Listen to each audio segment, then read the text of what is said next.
லக்கணம் முடக்கா இருக்குது.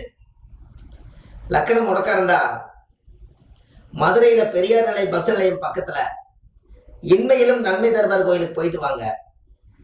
வாழ்ற காலத்துல கூட முடக்கு தோசை நிவர்த்தி ஆகலினாலும் கூட முதுமை காலத்திலேயாவது முடக்கு தோசை கர்மா நிவர்த்தி பண்ணுங்க. அடுத்த சந்ததிகளுக்கு லக்கணம் முடக்கு எல்லாம் பிறக்கட்டுன்னு சொன்னேன். எப்படி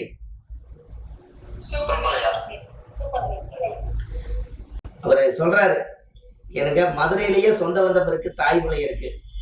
யாராவது ஒரு ஜோசியர் முடக்க கண்டுபிடிக்காட்டியும் பரவாயில்ல, யாராவது இந்த கோயிலுக்கு இன்மையிலும் நன்மை தருகிற கோயில் போய் விளக்கு போடுன்னு சொல்லியிருந்தா கூட எனக்கு மறைமுகமா முடக்கு நிவர்த்தி ஆயிருக்கும்லன்னு அவர் கேட்கிறாரு. எப்படி சார் லக்கண முடக்கு தோசத்துல விழுந்துட்டா இன்மையிலும் நன்மை தருவார் கோயிலுக்கு நீங்க போயிட்டு வர சொல்லுங்க. யூடியூப்ல நான் நிறைய வீடியோ கொடுத்துருக்கேன். இந்த லக்கணம் முடக்கு இருக்கிறவங்களுக்கும் ஒரு பெரிய சிறப்பு உண்டு. இன்னைக்கு அதுல ஒரு பரிகார முறை எடுத்திருக்கேன். லக்கண முடக்கு தோஷத்துக்கு இன்மையிலே நன்மை தருவார் கோயிலுக்கு போயிட்டு வந்தா முடக்கு தோசை நிவர்த்தி ஆகும். அந்த லக்கணத்துக்குரிய திறமைகள் எல்லாம் வளரும்.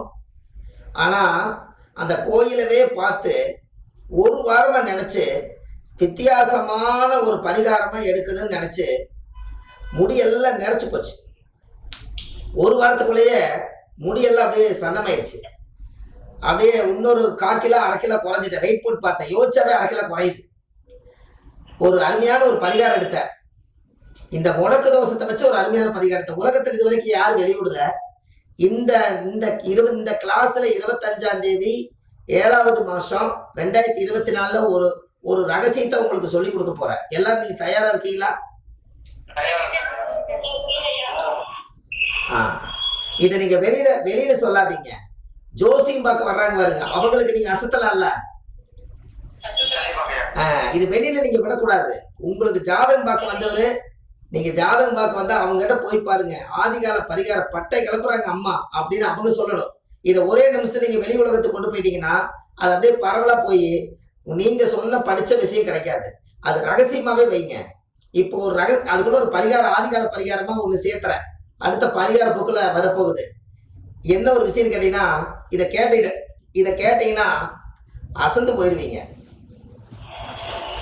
ஒரு வாரம் ட்ரை பண்ணி அந்த பரிகாரம் எடுத்திருக்கேன். இந்த கோயில நம்ம எப்படி இனிமேல் உலகம் வச்சுக்கலான்னு இன்னைக்கு தான் அந்த பரிகாரம் பிறக்குது. கேட்கறதுக்கே உங்களுக்கு சுவாரஸ்யமா இருக்குது. ஏதோ சொல்ல போறாரு, கரெக்டுங்களா? இந்த கோவில் மதுரையில இன்மையிலும் நன்மை தருவார் கோவில் மட்டும் முடக்கு தோஷத்துக்கு உண்மையாலுமே போயிட்டு வந்தா கண்டிப்பா 100% முடக்கு தோசை நிவர்த்தியாகும். முடக்கு உடையும். சந்தோஷம்தான். அதை எப்படியோ கண்டுபிடிச்சு உலகத்தை கொடுத்துட்டோம். அதை விட ஒரு பாயிண்ட் ஒண்ணு நான் உங்களுக்கு சொல்ல போறேன். இன்னைக்கு ஒரு தந்தையுடைய உயிர் கருவில இருந்து உருவாகி, அம்மா எழுதாதீங்க, தனப்பாய்க்காம கீழே குமியாதீங்க, அந்த வேலையே வச்சக்கூடாது. அப்புறம் நான் உங்களுக்கு அப்படி பார்க்குறேன், நான் ஆடி அனுப்பிச்சுட்டு போயிடலாமே. அதாவது ஒரு தந்தையுடைய உயிர் கருவில இருந்து ஒரு தாயுடைய கருவறைக்குள்ள கொண்டு போய் உயிரை வச்சு ஒரு குழந்தை உலகத்துக்கு வெளியே கொண்டு வர்றதுக்காக 10 மாசம் சுமந்து அந்த குழந்தை உலக சாதனை படைக்கிறதுக்கும் தாய் தந்தையே காரணமாய் இருப்பதனால இந்த உலகத்துல எல்லா தமிழ்நாட்டிலும் 4000 5000 கோயில்கள் இருக்குது. சிவன் ஒரு சன்னதியில வச்சிருப்பாங்க, அம்பாள் ஒரு சன்னதியில வச்சிருப்பாங்க. சிவனை தனியா கும்பிட்டு போட்டு பிரகாரம் சுத்தி அம்பாள் சன்னதிக்கு போயிட்டு வரதான் இது வரைக்கும் இருக்குது. கரெக்டா? ரைட்டு. ஆனா இன்மையிலும் நன்மை தருவார் கோயில் எப்படி இருக்குது கேட்டீங்கன்னா, பார்வதியும் சிவனும் 2 பேரும் சிவலிங்கத்துக்கு மேல ஒரு ஸ்டெப் உட்கார்ந்து சிவலிங்கத்துக்கே அவங்க பூஜை பண்றாங்க. கடவுளுக்கு பூஜை பண்ணுது. அப்போ ஒரு நிமிஷம் இருங்க, கடவுளே அவருக்கு பூஜை பண்ணுது. இது இந்த உலகத்துல எனக்கு தெரிஞ்சு எத்தனையோ கோயில்களுக்கெல்லாம் நம்ம வயசுக்கு நம்ம போயிருக்கோம். அம்பாள் தனியா இருப்பாங்க, சிவன் தனியா இருப்பாங்க. இந்த கோவில்ல மட்டும் தாயும் தந்தையும் சிவன் அம்மா அப்பா 2 பேரும் சிவலிங்கத்துக்கே சிவலிங்கம் திரும்பி சாமி பார்த்து நின்று எனக்கு பூஜை பத்தாதுன்னு பூஜையை வாங்கிக்குது. கடவுளே 2 பேரும் இறங்கி இன்மையிலும் நன்மை தருவார் கோயில சிவலிங்கத்துக்கு மேல சிவத்தோரத்துல அப்படி உட்கார்ந்து சிவலிங்கத்துக்கு பவர் கொடுக்குறாங்க. அப்போ இந்த இடத்துல ஒரு ஆதிகால பரிகாரம் கிரியேட் பண்ற. என்ன கிரியேட் பண்றேன்னா, சூரியனும் சந்திரனும் சேர்ந்த என்னது அமாவாசை, கரெக்டுங்களா? சூரியனும் சந்திரனும் சேர்ந்த அமாவாசை. அப்ப சூரியன் எப்ப சேருவாரு? ஒரு 12 ராசியில சூரியனும் சந்திரனும் சேர்வதற்கு 27 நட்சத்திரம் எல்லாம் சுத்தி வந்து சூரியன் கிட்ட வந்து 1 டிகிரி சேர்வார். அப்போ எப்பெல்லாம் சந்திரனும் சூரியனும் சேர்றாங்களோ அப்பெல்லாம் ஒரு குழந்தை அமாவாசை திதியில பிறக்கும். அப்ப அமாவாசை திதியில பிறக்கும் போது அந்த குழந்தை அமாவாசை யோகம் பெற்றதா இருக்கும். அந்த அமாவாசையில பிறந்தால் அப்ப சந்திரனுடைய தாக்கம் குறைஞ்சு சூரியனுடைய பவர் அதிகமா இருக்கிறதுனால அமாவாசையில பிறந்துக்கிறவங்களுக்கு கண்ணு கோளாறு இருக்கும். இந்த கண்ணு கோளாறு ஏன் இருக்குதுன்னா, வெளிச்சத்துக்கு உண்டான 2 கிரகத்துல ஒரு கிரகம் மறைஞ்சு ஒரு கிரகம் இருட்டாயிருச்சு. சந்திரனுடைய பவர் ஜாஸ்தியாகி சூரியனுடைய பவர் அன்னைக்கு இல்லாதனால அன்னைக்கு அமாவாசை திதியில பிறந்திருப்பாங்க. அப்போ அமாவாசை திதியில பிறந்திருக்கிறவங்களுக்கு ஒரு ஆதிகால பரிகாரம் என்ன சொல்ல வருதுன்னா, இந்த உலகத்துல யார் வந்து சூரியனும் சந்திரனும் என்னைக்கு வந்து ஒன்னா சேருதோ அன்னைக்கு அமாவாசை திதினா, அப்போ இன்மையிலும் நன்மை தருவர் கோயில்ல சூரியனும் சந்திரனும் சேர்ந்துதானே இந்த கோயில் இருக்குது, ஒரே கருவறைக்குள்ள. அப்ப அமாவாசையில பிறந்திருக்கிறவங்களுக்கு ஜென்ம கோயில அதுதான். எப்படி?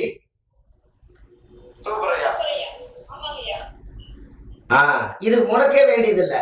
யாரெல்லாம் அமாவாசை திதியில போய் அமாவாசை அன்னைக்கு அவங்க திதியில பிறந்திருக்கிறவங்க இன்மையிலும் நன்மை தருவர் கோயில கூட்டி போய் எந்த குழந்தை பிறந்தாலும் அந்த குழந்தை சாமியோட கருவறையில வச்சு வாங்கிட்டு வந்தால் அந்த குழந்தைக்கு கண்ணு கோளாறு வராது.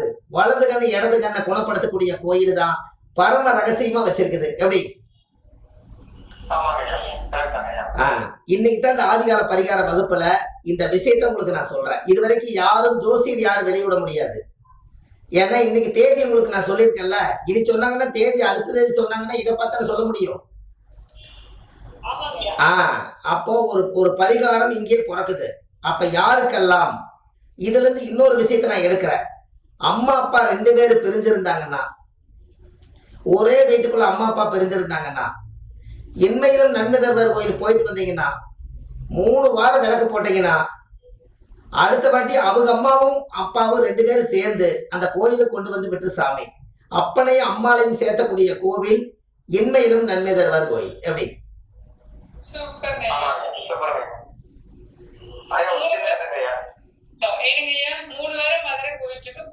கண்டிப்பா.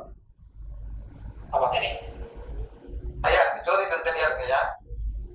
ஆனா நான் வேலை செய்யறது வந்து ஒரு ஜீவ சமாதி மரத்துல கோயில் செஞ்சுருக்கேன். இந்த கோயில் வந்து 1 வருஷத்துக்கு முன்னாடி ஒரு சிவன் கோயில் இருந்து பார்வதி அம்மா ஒன்னா இருக்காங்க, அந்த கோயில் போயிட்டு வாங்கன்னு சொல்லியிருக்காங்க. நிறைய ஒரு 10 பேர் சொல்லியிருக்காங்க. இப்ப பாருங்க, இந்த கோவில் இன்னைக்கு தமிழ்நாடு பூரா நான் ஒரு வீடியோ ஷார்ட்ஸ் வீடியோ போட்டிருக்கேன். ஒரே வாரத்துல 2 லட்சம் பேர் பார்த்திருக்காங்க. இது என்ன ஒரு சந்தோஷம்னு கேட்டீங்கன்னா, இந்த கோவில் வந்து உலகத்துல 4000 கோயில்ல மதுரை மீனாட்சி அம்மனுடைய கோயிலுக்கு 3000 வருஷம்னா, இன்மையிலும் நன்மை தருவர் கோயில் 3700 வருஷத்துக்கு முன்னாடி அந்த சிவலிங்கத்தை உருவாக்கப்பட்டது.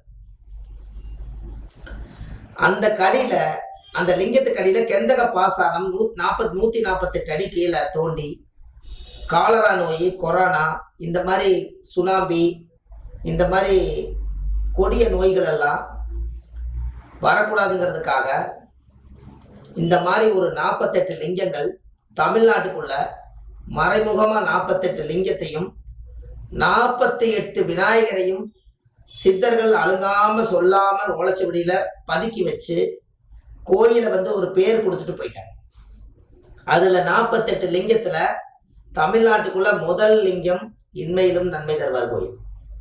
அந்த இன்மையிலும் நன்மை தருவாருடைய கோயிலுடைய வார்த்தையே என்னன்னா, இன்மையிலும் நன்மை தருவார்னா என்னன்னா, இன்மை அப்படின்னா இல்லை, இல்லாதவர்களும் அந்த கோயிலுக்குள்ள போனீங்கன்னா இல்லாதவர்களுக்கு நன்மை கிடைக்குமா. அதை இன்மையிலும் நன்மை. போன ஜென்மத்துல செய்த பாவமும் இந்த ஜென்மத்துல செய்த பாவமும் 7 ஜென்மம் பாவம் தீர்க்கக்கூடிய கோயில் தான் இன்மையிலும் நன்மை தருவார். அந்த கோவில் என்ன ரகசியம் கேட்டீங்கன்னா, அந்த கோயில் என்ன ரகசியம் கேட்டீங்கன்னா, மோட்ச விளக்கு ஏத்துறாங்க கோபுரத்துக்கு மேல, தினமும் ஏத்துவாங்க. மோட்ச விளக்கு ஏதாவது ஒரு கோயில ஏத்திருக்காங்களா? இன்னைக்கு வரைக்கும் ஏற்ற மாட்டாங்க. ஆனா அந்த கோயில மோட்ச விளக்கு ஏத்துறாங்க. அது எதுக்காக அப்படின்னு கேட்டீங்கன்னா, லக்கணம் முடங்கிருச்சுனாலே ஒரு குழந்தை கருவிலிருந்து உருவாகி வந்து என்ன பாவம் பண்ணுச்சு? அதுக்கு லக்கணமே முடக்கு நின்ற நட்சத்திரமா இருந்தா இது எப்படி அந்த குழந்தையுடைய எதிர்காலம் என்னாகிறது? இந்த நீங்க எழுதிக்கிற ஜாதகமே சூரியன் என்ற நட்சத்திரம் வந்து திருவாதிரைன்னு எழுதியிருக்கீங்க. திருவாதிரை நட்சத்திரம் தான் சூரியன் என்ற நட்சத்திரம்னா இதை நீங்க எப்படி புரிஞ்சுக்கணும் அப்படின்னு கேட்டீங்கன்னா, அப்பாவும் அம்மாவும் எல்லா நாளும் குடும்பத்தோடு சந்தோஷமா வாழ்ந்திருப்பாங்க. திருவாதிரை நட்சத்திரத்தன்னைக்கு மட்டும் சூரியன் என்ற நட்சத்திரம் ஏன் வந்துச்சுன்னா, இவர் பிறக்கிறதுக்காக 10 மாசத்துக்கு முன்னாடி எல்லா நாளும் தாம்பத்திய வாழ்க்கையில ஈடுபடும் போது இவருக்கு வந்து திருவாதிரை நட்சத்திரத்தன்னைக்கு தான் கரு நின்ற நட்சத்திரம். அதுக்கு பேரு கரு நின்ற நட்சத்திரம். கரு உயிர் உருவான நட்சத்திரத்தை நீங்க இன்னைக்கு கண்டுபிடிச்சிட்டீங்க. ஆனா நம்மளுக்கு அந்த விஷயம் ரகசியம் இது வரைக்கும் தெரியல. இன்னைக்கு தொட்டு காட்டும் போது உங்களுக்கு புரியுது. கரு நின்ற நட்சத்திரம்னா என்ன? அவருக்கு திருவாதிரை நட்சத்திரத்தன்னைக்கு தான் பெற்ற தாய் வந்து இந்த குழந்தை சுமக்கறக்கு உண்டாயிருக்காங்க. அந்த கருவில சுமந்து திருவாதிரை நட்சத்திரத்துல அவர் கரு நின்றாரு, கரு உருவானாரு. அதுக்கு அடுத்தது மூல நட்சத்திரத்துலதான் இந்த ஜாதகர் பிறப்பு வாங்கி இந்த பூமிக்கு வந்திருக்காரு. எப்படி? அப்போ ராகு நட்சத்திரத்துல உருவாகி கேது நட்சத்திரத்துல வெளியில வந்திருக்காரு. அப்ப இவர் ஜாதகத்துல ராகு கேதுவுடைய தாத்தா பாட்டியுடைய தோஷம்தான் இந்த ஜாதகத்துல அதிகமா இருக்குது. அப்போ இது யாருன்னு கேட்டா, இவரை கேட்டா இவங்க அப்பாவை சொல்லுவாரு, அப்பாவை கேட்டா அவருடைய அப்பாவை சொல்லுவாரு, இவருக்கு தாத்தா. அப்ப தாத்தா பாட்டியுடைய கர்மவினை தோஷத்தை தான் 3வது தலைமுறையா இந்த ஜாதகருக்கு லக்கணம் முடக்காயிருக்குது. அப்ப இந்த லக்கணம் முடக்க எங்க போனா சரியாகுன்னு எதற்காக எடுத்தீங்கன்னா, உலகத்திலேயே இந்த இன்மையிலும் நன்மை தருவார் கோயில்ல லக்கணம் முடங்கி போனவங்களுக்கு அந்த கோயில்ல என்ன அப்படின்னு கேட்டீங்கன்னா, நம்மளுடைய ஆணவம், நம்மளோட அதிகாரம், நம்மளுடைய பவர் இதெல்லாம் வச்சுட்டு அந்த கோயிலுக்குள்ள போனால் ஆப்போசிட்டா வேலை செய்யும். அதனால மதுரையில பெரிய பெரிய ராஜாக்கள் எல்லாம் வாழ்ந்திருக்காங்க. அந்த காலத்துல ராஜாக்கள் எல்லாம் வாழும்போது மதுரை மீனாட்சி அம்மனுடைய ஆலயத்துக்கு முன்னாடி இந்த ஆலயம் முதல்ல உருவானதுனால அந்த காலத்திலேயே பட்டஞ்சூடி யானையில வரும்போது, மகுடம் ஏறி சிம்மாசனம் ஏறி வரும்போது முடி சூடுறது அந்த மண்ணில், மதுரை மண்ணில் போய் எங்க வந்து இந்த கோயிலுக்கு வராம எங்கே முடிசூடினாலும் இந்த சாமி அந்த வீட்டில் இருக்க விடாதான். அதனால இன்மையிலும் நன்மை தருவார் கோயில்ல போய்த்தான் யாரு பதவி ப்ரமோஷன் வாங்கினாலும் முடிசூடி சாமி கிட்ட தேங்காவளை உடைச்சு, நான் உன்ற மண்ணுக்கு வந்திருக்கேன், என்னை நீ கடைசி வரைக்கும் என்னை நல்லா பார்த்துக்கன்னு அந்த சாமி கிட்ட போய் சொல்லிட்டு வருவாங்களாம். அப்படி சொல்லலைன்னா சாமி விட என்னை விட உனக்கு ஆணவம் அதிகமான அந்த ஊரை விட்டு துரத்திடுமா. எப்படி?